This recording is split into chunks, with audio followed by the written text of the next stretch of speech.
Monday Night Raw was built around finding the next challenger to Drew McInfart's WWE Championship.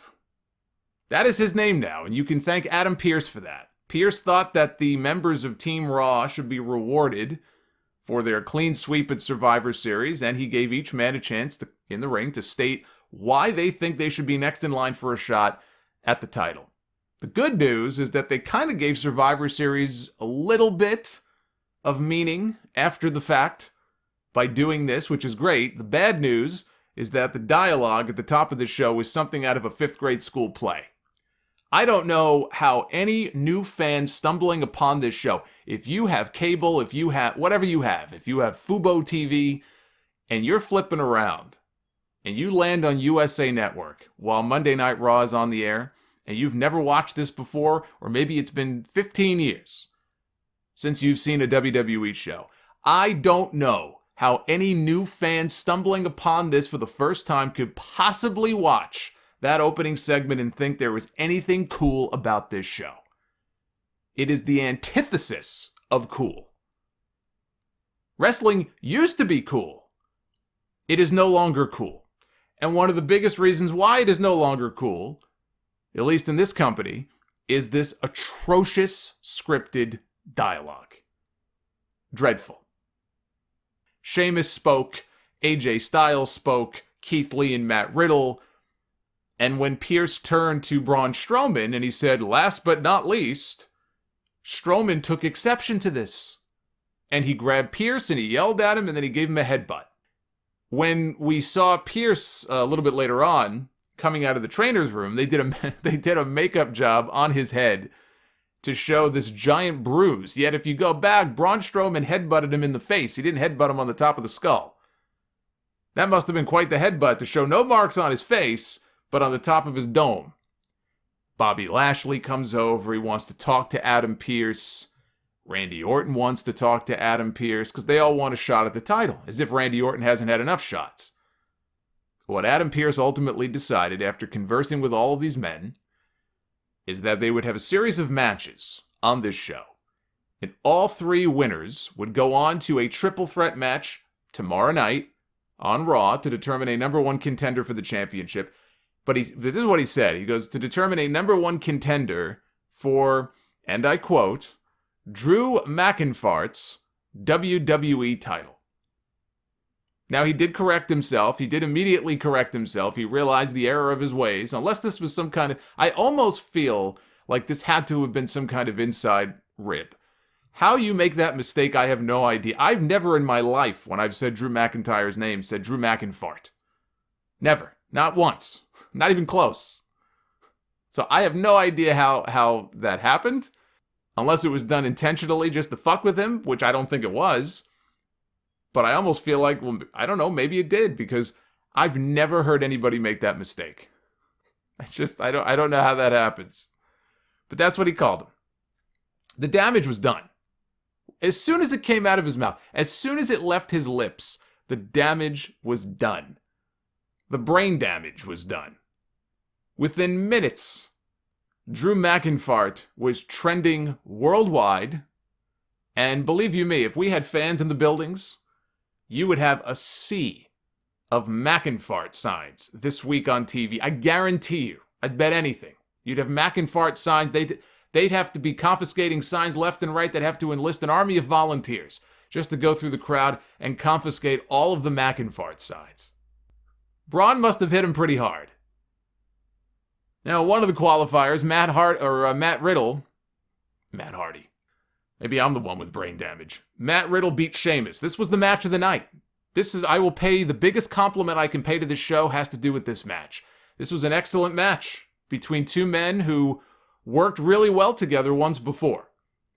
So there is definite in-ring chemistry between these two. They went 20 minutes. Sheamus went for a brogue kick. Riddle just collapsed in a heap before he could hit the move.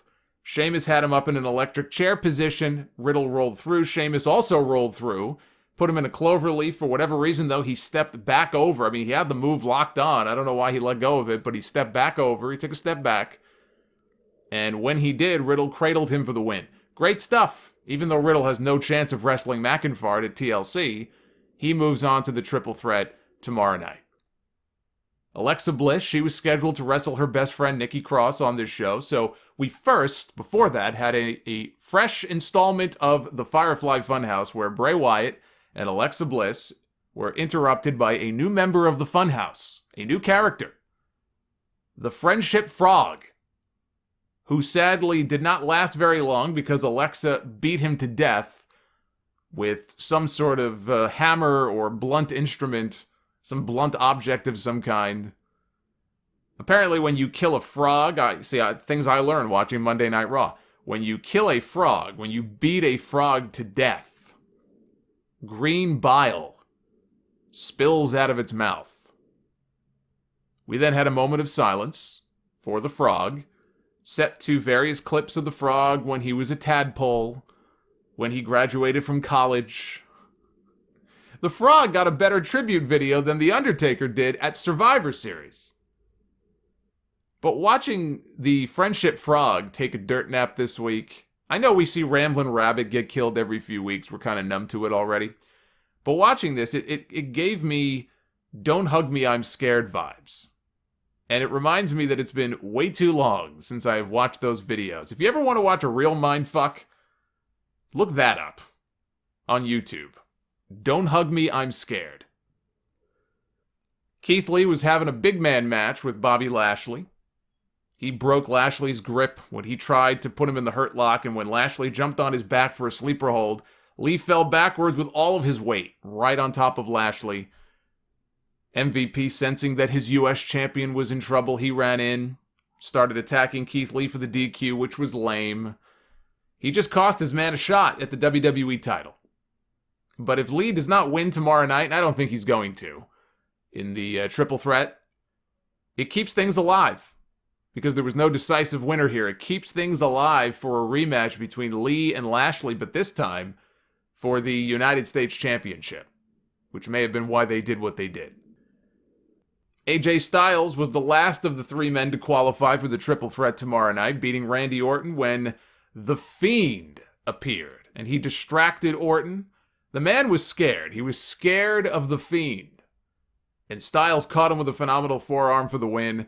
So tomorrow night, it's AJ Styles, Keith Lee, and Matt Riddle in a number one contenders match. WWE later announced that Braun Strowman has been indefinitely suspended for assaulting Adam Pearce. And even though he is suspended and is not part of tomorrow night's triple threat, Dave Meltzer says the match for TLC is believed to be Drew McIntyre, or McInFart, whatever you want to call him, defending the WWE title against Braun Strowman.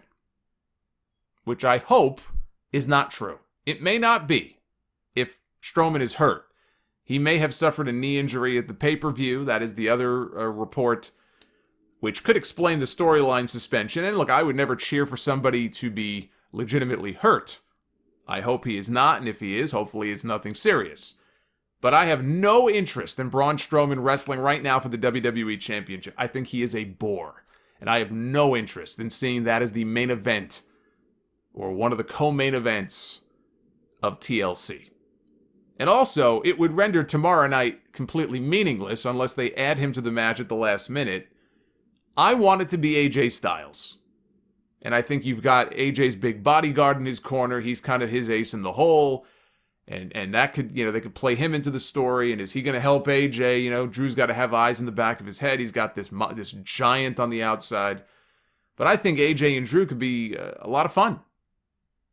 And it's a heel for Drew to beat before he ultimately gets to Sheamus, which I think is where all roads lead. I don't know if that's the WrestleMania match or if it's the Royal Rumble match, but clearly they're building to a split between the two friends, and it will be Drew and Sheamus at some point in the next few months. I am dreading a non-finish, though, tomorrow night, with Strowman just annihilating all three of them, or being added and making it a fatal four-way and winning. But again, I could see Lee and Lashley for the U.S. title at TLC, and another match between Sheamus and Matt Riddle. They've met twice now since moving to Monday Night Raw. Sheamus won the first one. Riddle won the next one. So since moving to Raw, they're even at one apiece. As good as their other matches have been, I wouldn't mind a third.